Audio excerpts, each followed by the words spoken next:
हमारे साथ अभी कुछ ही पलों में शुभ्रांश राय भी जुड़ेंगे। अब देखिए, यूपी की पॉलिटिक्स जैसी भी हो, लेकिन कल भी हम इस डिबेट को कर रहे थे कि अखिलेश यादव बहुत अच्छा खेल रहे हैं। मतलब उनके विरोधी भी मानते हैं कि अखिलेश यादव बहुत अच्छा खेल रहे हैं, और इतना अच्छा खेल रहे हैं कि डिबेट में अब समाजवादी पार्टी की बारी सबसे पहले आने लगी है। घनश्याम तिवारी जी, सबसे पहला सवाल आप ही से मैं पूछना चाहता हूं कि ये जो दिल्ली में बैठ करके अखिलेश यादव ने कहा है कि जिन्होंने हराया उन्हें नहीं हटा पा रहे हैं, ये किसकी बात हो रही है? मुझे लगता है कि ये इशारा इस तरफ है कि केशव प्रसाद मौर्य को जिसने हराया, केशव प्रसाद मौर्य, उसे हटा नहीं पा रहे। क्या इशारा बिल्कुल सही है? नमस्कार आपको, दर्शकों को और को पैनलिस्ट को। देखिए, हमारे संस्कार में है नमस्कार करना, लेकिन ये नमस्कार को भी गच्चा कौन दे रहा है? हमने देखा कि जब मौका आया नमस्कार करने का तो योगी जी और अमित शाह ने एक दूसरे को गच्चा दे दिया।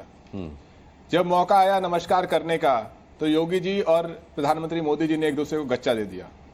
अब हालात इस कदर आ गए हैं कि ये लोग एक दूसरे को नमस्कार तक नहीं कर पा रहे हैं। सवाल यह है कि गच्चा कौन दे रहा है? जब देश में रेल दुर्घटनाएं होती हैं, रेल मंत्री अपना पीआर कर सकते हैं लेकिन इस्तीफा देने की पेशकश भी नहीं करते, तो उसे मैं गच्चा मानता हूं। जब देश में परीक्षा का पेपर लीक होता है, शिक्षा मंत्री तरह तरह के एक्सक्यूज दे सकते हैं लेकिन रिजाइन करने की पेशकश नहीं करते, उसे मैं गच्चा मानता हूं। तो उत्तर प्रदेश से लेकर के केंद्र की सरकार तक जिसे डबल इंजन कह रहे थे, वो डबल इंजन का ये एक हाल है। लोग कहते हैं कि एक हाथ से ताली नहीं बजती, दोनों हाथ से नमस्कार होता है, यहां तो एक हाथ भी नहीं उठ रहा। तो जो सरकार इतनी लाचार पड़ी हुई है, दिल्ली में भी लाचार है, उत्तर प्रदेश में भी लाचार है, ये आवश्यक है कि चाहे विधानसभा में हो या लोकसभा में हो, उस सरकार की लाचारी को एक्सपोज करना जरूरी है, क्योंकि उसकी लाचारी का प्रभाव देश की जनता झेल रही है, युवा झेल रहे हैं, उत्तर प्रदेश के लोग झेल रहे हैं, बाढ़ ग्रसित इलाके झेल रहे हैं, स्वास्थ्य व्यवस्था झेल रही है, जिन्हें रोजगार देना चाहिए था उन्हें रोजगार नहीं मिल रहा, उससे वो लोग झेल रहे हैं, किसान झेल रहे हैं, और जो गरीबी से जो लोग लाचार हो रहे हैं वो झेल रहे हैं। जी, अब देखिए, प्रेम शुक्ला जी, शुरुआत गच्चा की योगी आदित्यनाथ ने की थी। उन्होंने तो एक गच्चे की बात की, और यहां पर समाजवादी के प्रवक्ता ने गच्चों की फेहरिस्त लगा दी, लाइन लगा दी, एक पर एक गच्चा उन्होंने गिनवा दिया है आपको। जी देखिए, आपने प्रश्न जो पूछा उसको गच्चा देकर किया है। पहले प्रणाम मैं कर लेता हूं आपको। आपके प्रश्न को गच्चा देते हुए और चच्चा से माइक छीनने वाले और अब्बा हुजूर से माइक छीनने वाले श्रीमान अखिलेश यादव के प्रवक्ता जो हैं वो बातें कर रहे हैं गच्चे की। भाई, गच्चा ये होता था कि मुजफ्फरनगर में दंगे हो जाते थे, और दंगों में भी सिर्फ सुप्रीम कोर्ट का ये ऑब्जर्वेशन है, मेरा आरोप नहीं है, कि सिर्फ मुसलमानों को जो है वो मुआवजा मिलता था, हिंदुओं को गच्चा दे दिया जाता था। ये स्थिति आपकी होती थी कि जब जो है गोंडा में मुहर्रम और जो है नवरात्रि साथ आती थी, तो मुहर्रम के जुलूस जो है निकलते थे, नवरात्रि को गच्चा दे दिया जाता था। आपकी स्थिति यह थी कि कोई बलात्कार कर देता था तो बलात्कार करने वालों का साथ दिया जाता था कि बच्चे हैं, इनसे गलती हो जाती है, और पीड़िता को गच्चा दे दिया जाता था। आपका यही स्थिति थी कि कानून एवं व्यवस्था में स्वयं मुलायम सिंह यादव जी को कहना पड़ता था कि आप जो है समाजवादी पार्टी के कार्यकर्ता जमीनें कम कब्जा कीजिए और कुछ काम कीजिए, तो जनता को गच्चा दे दिया जाता था और जमीनों को जो है कच्चा जो है हजम कर लिया जाता था। तो गच्चा देने की इनकी आदत रही, और आज लाचारी की बात आदरणीय घनश्याम तिवारी कर रहे हैं। भाई घनश्याम तिवारी जी, कुछ महीना पहले जो लोग अखिलेश वखिलेश कह रहे थे, उन्हीं के पीछे पीछे आपको जो है उनका पुछड़ा बन के चलना पड़ रहा है। इसको कहते हैं कि सपा की भावनाओं को गच्चा दे देना। जो आदरणीय मुलायम सिंह यादव जी को जेल के दरवाजे पे ले गए थे, इसमें पैनल में विनोद अग्निहोत्री जी बैठे हैं, वो भली भांति विश्वनाथ चतुर्वेदी को पहचानते हैं, जो कांग्रेस के से हैदरगढ़ के प्रत्याशी हुआ करते थे।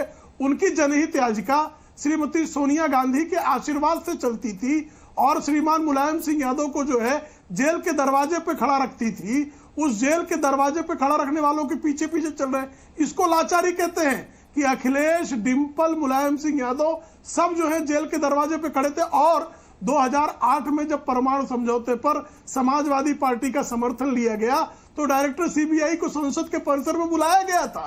इसको कहते हैं कि अपने अब्बा की आत्मा को भी गच्चा दे देना, क्योंकि अब्बा हुजूर आदरणीय मुलायम सिंह यादव जी 2019 में संसद में खड़े होकर कह रहे थे कि आदरणीय नरेंद्र मोदी जी को फिर से प्रधानमंत्री बनना चाहिए। तो वो तो आदरणीय मुलायम सिंह यादव जी जो है, यानी अखिलेश जी के अब्बा हुजूर, वो तो खड़े थे। ये आप अखिलेश जी के पिता को अब्बा हुजूर क्यों कह रहे हैं? मैं आपसे जानना चाहूंगा, अब्बा हुजूर कोई गाली नहीं है भाई, पिताजी कह दीजिए, कोई नहीं। देखिए अब्बा हुजूर कोई गाली है? उर्दू शब्द कोई अपशब्द होते हैं? अब्बा हुजूर पे क्यों आपत्ति होनी चाहिए भाई? तो उर्दू के प्रशंसक रहे हैं ना, उर्दू को प्रचलन में लाना चाहिए। ये मुलायम सिंह जी और अखिलेश जी का जो है हमेशा से प्राथमिकता रहती है। मैं जिस भाषा से वो प्रेम करते हैं उन भाषा के शब्दों का प्रयोग कर दूं तो मुस्कान जी किसी को आपत्ति क्यों होनी चाहिए? हाँ, जताई भी नहीं, घनश्याम तिवारी जी ने आपत्ति जताई भी नहीं है। बात पूरी कीजिए जी। मैं आता हूं घनश्याम जी। तो स्वाभाविक तौर पर गच्चा देने वाले कौन हैं? नकल विरोधी जो है अध्यादेश का विरोध करने वाले कौन हैं? जाति विशेष के लोगों को थाने पर तैनात करने वाले कौन हैं? अनिल यादव जैसे व्यक्ति को यूपीएससी का जो है अध्यक्ष बनाकर किस तरह से जातिवाद का खुला खेल किया गया जो है सरकारी राज्य सरकार की भर्तियों में। और ये हाईकोर्ट का जो है वो मैं कोई इसमें से कोई ऐसा उदाहरण आपको नहीं दे रहा हूं जो निरावृथा आरोप हो। ठीक है, मैं आपको जो प्रमाणित रहा सुप्रीम कोर्ट गच्चा वर्सेस गच्चा चल रही है ये डिबेट, प्रमाणित करता रहा है जी, तो उसको वो मैं उसी को जो है आपके सामने रख रहा हूं। ठीक है, घनश्याम तिवारी जी संक्षिप्त में रखिएगा अपना जवाब, बाकी मेहमानों का रुख करता हूं मैं। देखिए, जब भी भारतीय जनता पार्टी से वर्तमान का सवाल पूछा जाता है वो ऊल जलूल बातों में इतिहास में चले जाते हैं। तो मैं एक आपको न्यूज का हेडलाइन देता हूं, ये 3 अप्रैल 2019 का है। क्या है भी बता दीजिए। नरेंद्र मोदी आतंकवादी हैं, चंद्रबाबू नायडू। 3 अप्रैल 2019 को तमाम अखबारों ने, तमाम मीडिया ने इस बयान को छापा। चंद्रबाबू नायडू का सिंबल है साइकिल।